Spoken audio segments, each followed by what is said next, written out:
Welcome back, everybody. Thanks for tuning in to our house renovation in Chiba, Japan. At the end of the last episode, we made up this mold for the gate caps, which are to go on to these two gate posts.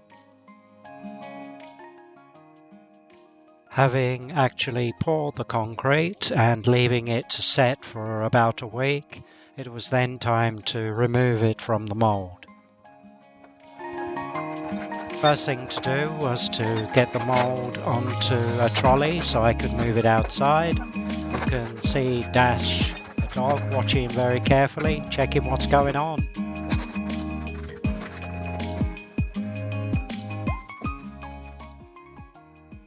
Just turning it upside down here and starting to remove the screws from the outside.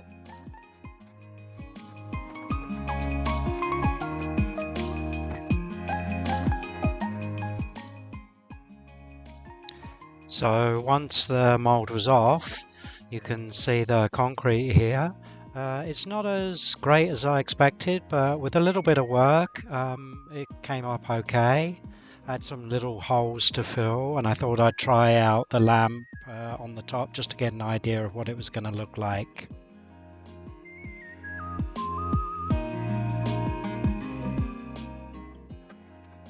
Next up, it was time to reuse the original mold to start making the second cap. Just a case of screwing it back together and then making sure that everything was square. Cutting a new piece of pipe for the center, and of course using the caulking to make sure the gaps were all nice and clean. This was all set in place. It was then time to cut up and put in the new rebar. Once this was done, it was time to start pouring the concrete again. Noticing the little tiny holes in the first cap, I decided this time to put a thin layer of mortar on first and then go with the full concrete afterwards, hoping that it would give a better finish to the top surface. And 1 week later, here are both of the caps ready to go. And on to something new. One of the issues I've been having in the woodworking shop is that I've got no real surfaces on which to put things like the mitre saw or the surface planer. So the plan is to build a bench like this, actually two of these benches, and then I can put them together in a long section like this or in a more square layout. Later on, I'm hoping I can use these benches to build a mitre saw station.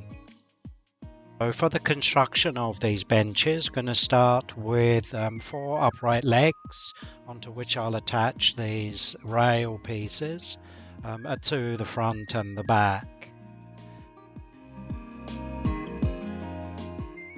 If you look closely, you may notice that the corners are going to be mitered. I'm not very keen on having end grain showing. Then add the end rails to this structure before putting in some center support, and lastly adding a top surface and a shelf bottom surface. First up, it's time to cut the leg pieces to length. I'm leaving them a little bit longer.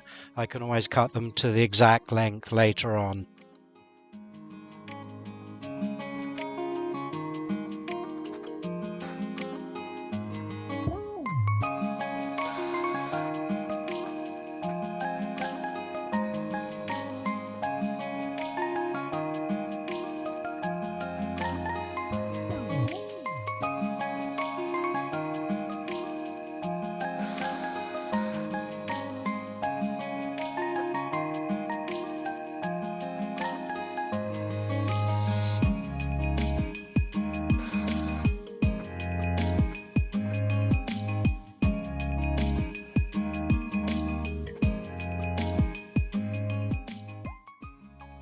can see Dash is very interested in what's going on, but he comes and goes as he pleases.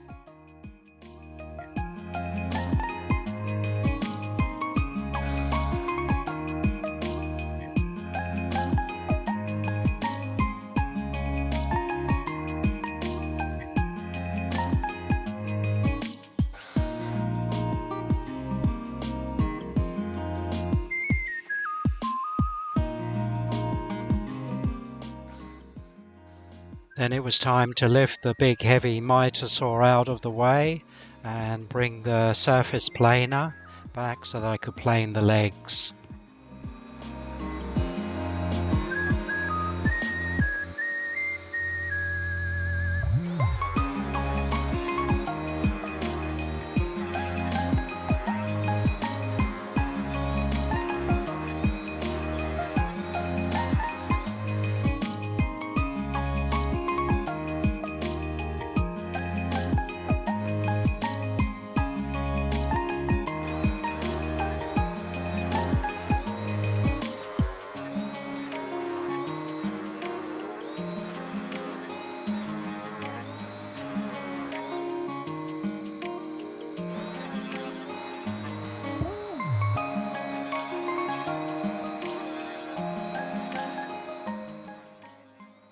Issue you may notice is the amount of sawdust and wood chips. My little shop vac is really not equipped to deal with this amount of wood, so I decided to go a different route the following morning. As you can see, I set up the planer on the floor next to the open window, and then taking these 4x2s I could feed them through the planer and then quickly rush around, which keeps me fit, lose a little bit of weight. I have a big container outside to catch all the sawdust and the wood chips.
I really wish I could work this fast in real life.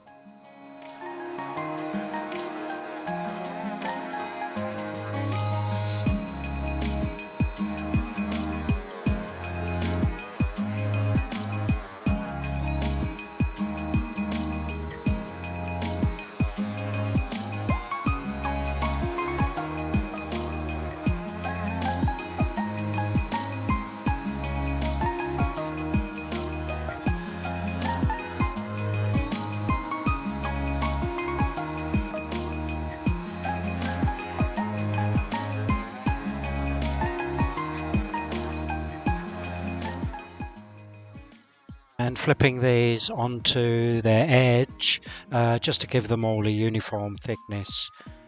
Here you can see outside as the wood comes through the planer and the big green container catching all of those wood chips.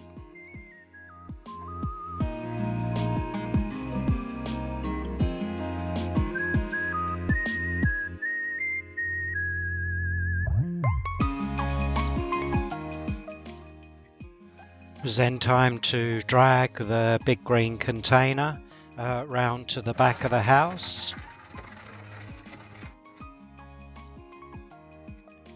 and load the wood chips into the composter. I actually have 3 of these. This is the smallest of the 3.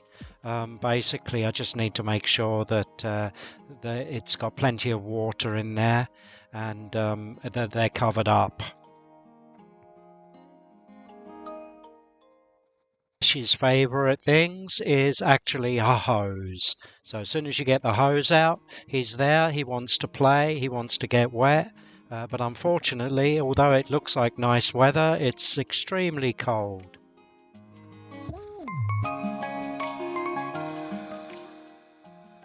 After lifting the mitre saw back onto the bench, it was time to start cutting the rails. I set up a stop block on the end of the bench here so that I don't have to keep on measuring the correct length.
Once these were cut, it was time to start the mitres on the ends. I'm just doing one end for the moment, so you can see this is set at a 45-degree angle.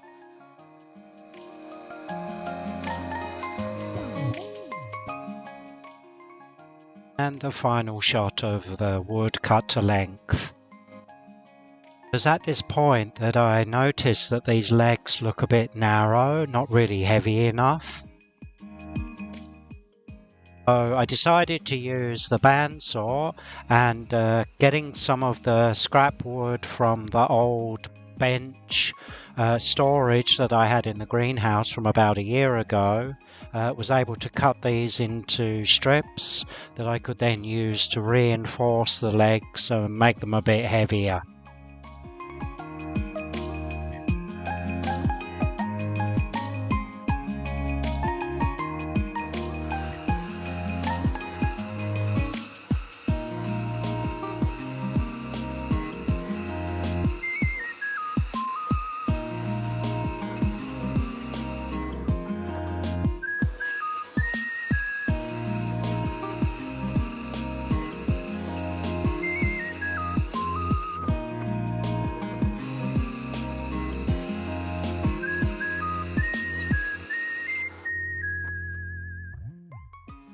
Here they are ready to be used. And just as I finished cutting the last pieces, the bandsaw decided to give up. The pieces you see broken here come from this wheel. They're like an enormous elastic band that holds the blade in place and gives it a bit of grip. Luckily, I have a spare one, but that'll have to wait to a later date. And the pieces laid out, ready for assembly. In the next episode, we'll be putting the caps on the gateposts and wiring up the lamps. If you're enjoying these, Please go ahead and subscribe, comment, and like. I try to answer all comments. Anyway, have a good day. Thanks again.